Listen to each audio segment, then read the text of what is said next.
It began like any ordinary summer night. 4 teenagers, a tent, a quiet lake in Finland.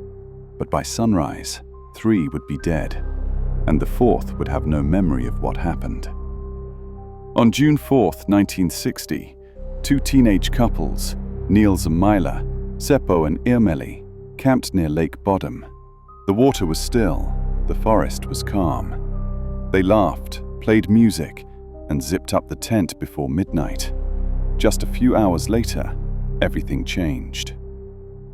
Sometime between 4 and 6 a.m., something or someone attacked. Through the canvas of the tent, from the outside, with a knife and a rock. 3 of them were bludgeoned, stabbed, slaughtered. Mila was found with her jaw broken, her body mutilated. Irmeli was undressed from the waist down, stabbed over 15 times. Seppo lay twisted and bloodied.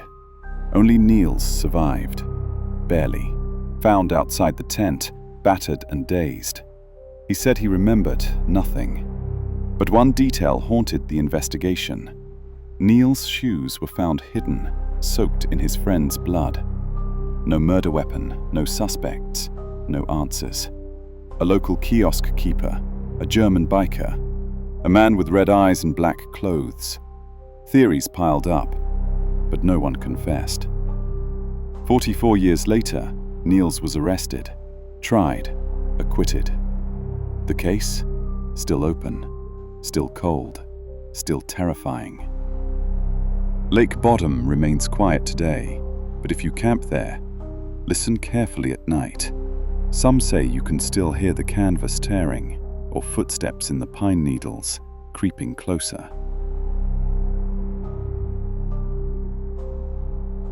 They called him the Stoneman. He never knocked, he never spoke, he just struck when the city slept, and by sunrise, someone's skull was shattered under a 30-kilo stone. It began in 1983, Mumbai. Rag pickers, beggars, homeless workers, people forgotten by the world, were being killed, not with a knife, not with a gun, but with giant slabs of stone dropped directly onto their heads as they slept alone in alleyways and railway platforms.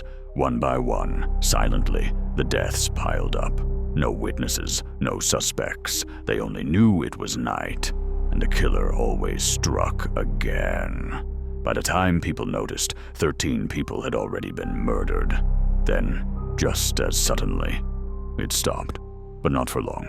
In 1989, the killings resurfaced in Calcutta. Same method, same shadows, same silence. 13 more victims. Their skulls crushed like clay, their bodies left exactly where they slept, unmoving, unnoticed. The press called him the Stoneman, and like smoke, he vanished again. Climax, 2 o'clock to 2:45.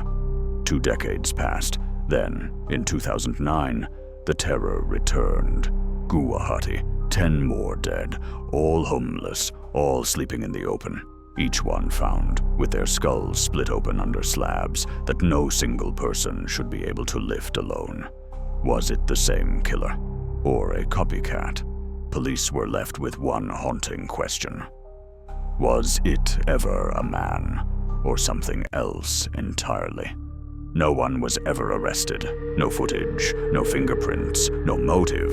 To this day, the Stoneman murders remain unsolved. Some believe he's still out there, waiting, watching, searching for his next victim. Asleep and alone.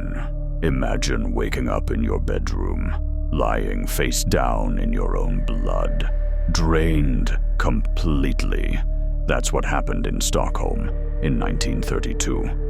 On May 4th, 1932, authorities found 31-year-old Lily Lindström, a sex worker, dead in her tiny apartment near Sankt Eriksplan. She had been bludgeoned senseless. Then, her blood was drained from her body.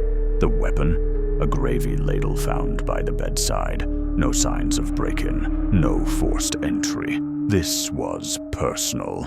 Lily lay naked, face down, her body limp and dry. A used condom protruded from her body, implying something more disturbing than mere robbery or even lust.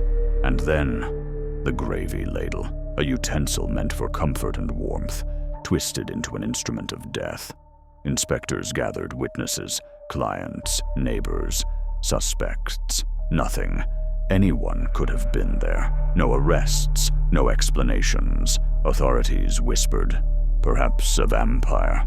But this was no gothic tale. It was human horror, and when they closed the door to her apartment, they let the murderer walk free. The case remains unsolved. No identity, no confession, no justice. The gravy ladle was locked away. The room was scrubbed clean. But the memory stays of a woman whose blood was stolen and never returned.